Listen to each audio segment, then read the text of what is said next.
Tansarga est l'une des 8 communes qui forment la province de la Tapua. Elle regroupe 17 villages administratifs et de nombreux hameaux de culture. Tansarga ni tiya yaman pare chona kama ni a ranan tele yalwan bai ba bugun la buto bi yunu baya ka ba sa garan ka buto ba tare go bugun ka ba sare ti Tansarga ti.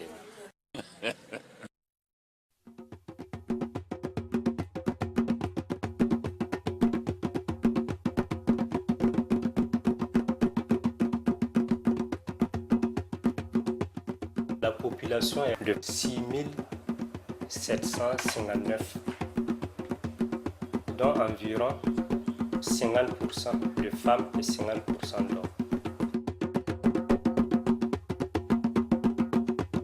La population de Tansarga est constituée de plusieurs communautés. Les Gounmachés sont les autochtones d'ethnie majoritaire, auxquels se sont ajoutées d'autres communautés telles que les Peuls, les Moussi, les Haoussa et les Djerma.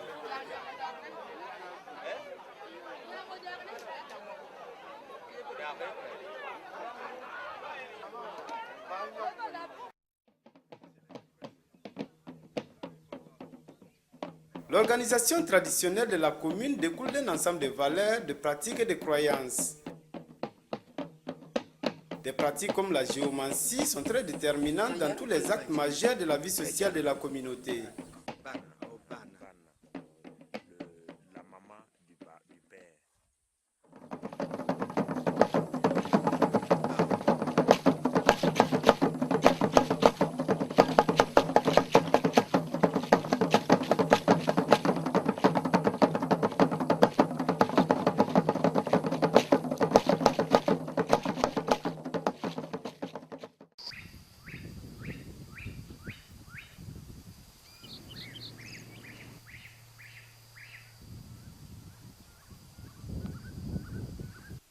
Le terroir de la commune de Tansarga est plongé dans un complexe de réserves protégées à différents titres, dont le plus important est le parc W.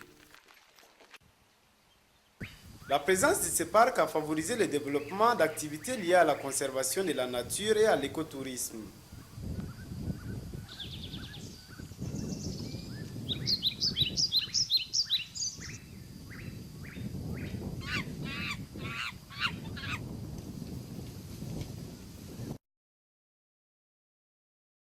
Cependant, les zones villageoises connaissent une très forte diminution de la couverture végétale et une perte de biodiversité causée par les feux de brousse et d'autres pratiques néfastes.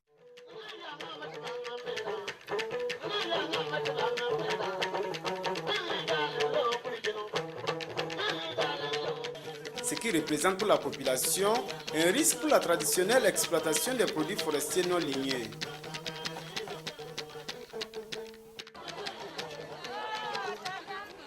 Si on voit quelqu'un qui coupe un arbre, bon, nous, on commence à les sensibiliser d'abord. C'est quand on l'a sensibilisé, ça n'a pas marché. Maintenant, on l'envoie aux autorités titelles. La zone ne présente pas des cours d'eau permanents, mais des sous-affluents temporaires de la Tapua et de la Pendiari. Mais la pluviométrie est assez bonne, avec 800 mm d'eau recueillie chaque année. L'accès à l'eau potable reste quand même un problème crucial. Cela est dû principalement à la rareté des points d'eau et au mauvais fonctionnement du système d'adduction.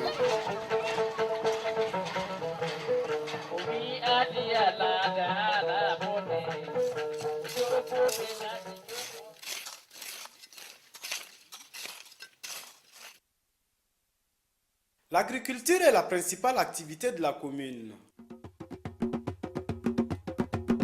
Les producteurs sont réunis pour la plupart en groupement et cultivent principalement du sorgho, du maïs, de l'arachide et du sésame. Mais une place de choix est donnée à la culture du coton qui, malgré ses conséquences néfastes pour les sols, procure aux paysans des revenus substantiels. Le maraîchage est aussi pratiqué dans la commune, mais ce secteur est confronté aux difficultés d'approvisionnement en semences et aux problèmes de transformation et d'écoulement des produits. Ces dernières années, les producteurs constatent la diminution des terres cultivables et une dégradation continue de leurs sols. Ce phénomène est dû à la diminution de la pratique de la jachère, à la faible rotation des cultures, à l'érosion et à la forte utilisation des produits chimiques. Depuis l'instauration de la culture cotonnière, qui a entraîné les populations à avoir plus besoin de terrains défrichés pour exploiter le coton et plus des besoins d'intrants chimiques qu'ils utilisent dans ces champs de coton, et également la non-réglementation de ces produits chimiques qui sont moins chers, non contrôlés.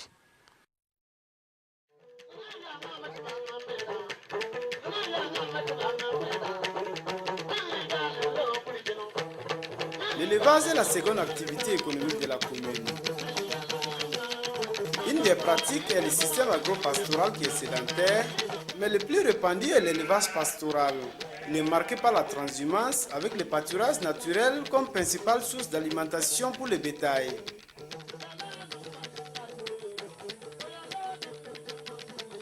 Mais la régression des terres de parcours et l'occupation des couloirs d'accès liés à la progression du front agricole engendre des conflits de plus en plus fréquents entre éleveurs et agriculteurs.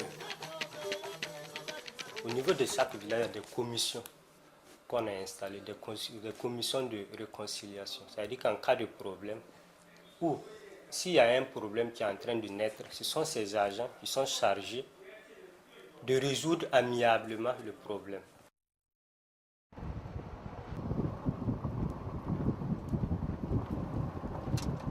En 2008, la commune a entamé, sous la supervision méthodologique d'une ONG internationale, le processus d'élaboration d'un document de planification environnementale.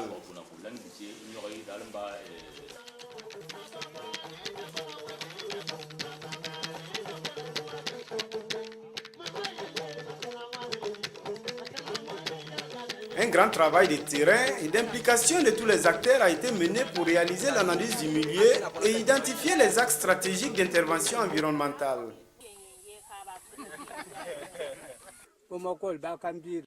Un effort aussi grand a été dédié au traitement des informations, à la restitution des résultats dans les villages et à la finale appréciation et adoption du conseil communal.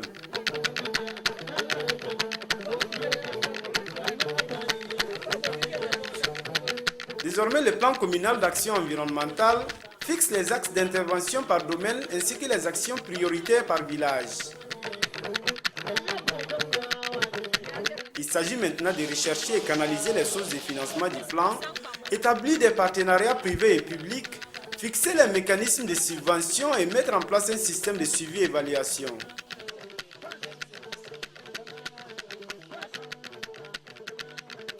Un fonds de financement a été lancé en 2009 pour la réalisation des micro-projets environnementaux.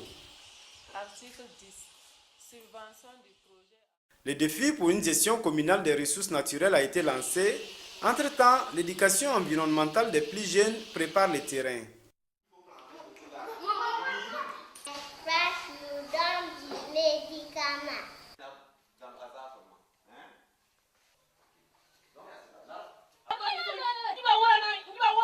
La Croix-Rouge veut dire que c'est interdit de chasser un animal.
diya lada